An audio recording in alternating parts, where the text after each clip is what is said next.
ونعوذ بالله من شرور أنفسنا ومن سيئات أعمالنا من يهد الله فلا مضل له ومن يضلل فلا هادي له أشهد أن لا إله إلا الله وحده لا شريك له وأشهد أن محمدا عبده ورسوله أرسل رسوله بالهدى ودين الحق ليظهره على الدين كله ولو كره الكافرون أو ولو كره المشركون. اللهم صل على سيدنا محمد وعلى آله وأصحابه ومن تبعهم بإحسان إلى يوم الدين. أما بعد، عباد الله، أوصيكم ونفسي بتقوى الله عز وجل. الله سبحانه وتعالى يقول بعد أعوذ بالله من الشيطان الرجيم: يا أيها الذين آمنوا اتقوا الله حق تقاته ولا تموتن إلا وأنتم مسلمون.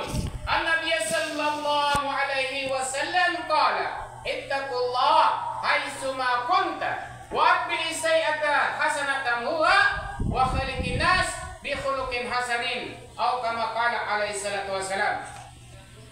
Ang himaya o pagdaig, pagbantog, ug ang pagpasalamat ang tanan iya lamang sa Allah subhanahu wa ta'ala. Mga kaisunan sa pagtulunan sa Islam, kining adlaw nga diin kini giganlan og Sayyidul Ayyam, hari sa tanang mga adlaw, dako-dako sa tanang mga adlaw. So kinahanglan nga ato kining pag-ampingan, pag-alagaran, o kaya ato kini nga ampingan kung aniya na kita sa sulod sa masjid o simbahan sa Allah subhanahu wa ta'ala. Hilabi na kayo kung magtindog na ang maghuhutba, magwali ang pulong sa propeta Muhammad sallallahu alaihi wasallam, sa dili pa kita mupadayon nining ato karong pagdanisgason matud pa sa propeta Muhammad sallallahu alaihi wasallam. Inigtindog sa khutbah, magwali ang tanan, magahilom, paminaon ang magwali, bisan og pagsinyas dili na kinahanglan o angay nga imo pang sinyasan ang imong katapat. Gumikan kung si kinsa man ang magabuhat niini matud pa sa propeta Muhammad sallallahu alaihi wasallam, ang iyang pagsimba sa adlaw nga Biyernes kawang ang tanan. Kung siya istorya pa o istoryahan niya ang iyang katapat. So kung kita anaan aniya nakaroon sa sulod sa simbahan sa Allah subhanahu wa ta'ala o masjid, paminaon nato ang atong magwawali kay kini alang kanato o ang imbis upat karakaat unta nga atong pag-alagaran sa Allah subhanahu wa ta'ala, kini gihimong mubo lamang o manahimong duha lamang karakaat o duha lamang katindog. So mao kanay kapalit, mao kanay kambyo o ilis nga kung ang magwawali magatindog na sa mimbar o altar, kinahanglan ato kining pagapaminaw kay alang sa ato ora usab kini nga kaugalingon. Apan kung ang magwali kita usab makigwali usab sa atong katapat, kawang ang imong gisimbahan. Mao kanay gipamulong sa propeta Muhammad sallallahu alaihi wasallam. Mga kaigsunan sa pagtulunan sa Islam, ang ato karong diskusyon niining adlaw mao kini ang pamagat nga matud pa ayaw pagpanglimbong sa imong isig ka Muslim o sa uban nga tao, kay ang gaba mo balos diha kanin.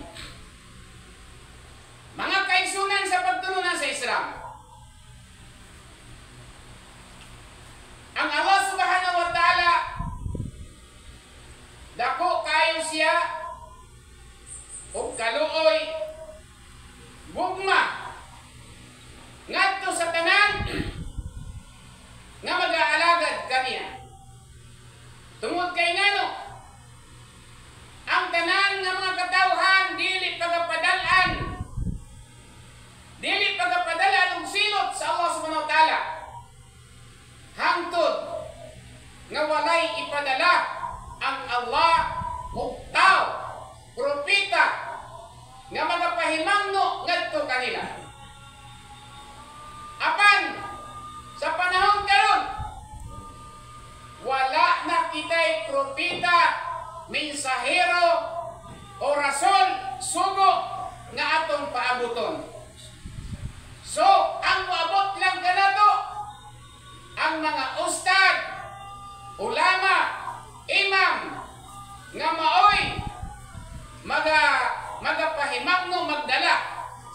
panghimangno pinaagi sa ilang gitun-an. Pinaagi sa ilang natun-an sa pila ka tuig nga ilang pagtuon bahin sa Islam. Mga kaigsunan sa pagtulunan sa Islam, sumala sa akong gikasulti, akong gikaingon, nga ang tanan nga mga propita nga gipadala sa Allah subhanahu wa ta'ala, kini aduna usab sila'y bit-bit nga mga pamalaot nga gipadala kanila sa Allah subhanahu wa ta'ala, nga diin aron kini mao'y mahimong sumbanan sa mga pagpagabuhi sa mga katawhan nining ibabaw nining kalibutan. Sama nining hadis nga gisugilon sa propeta Muhammad sallallahu alaihi wasallam an Abi Zar al-Ghifari radhiyallahu anhu anin Nabi sallallahu alaihi wasallam fima yarwihi an rabbih an wajalla annahu qala ya ibadi inni haramtu zulma ala nafsi waja'altuhu bainakum muharraman fala tazalamu.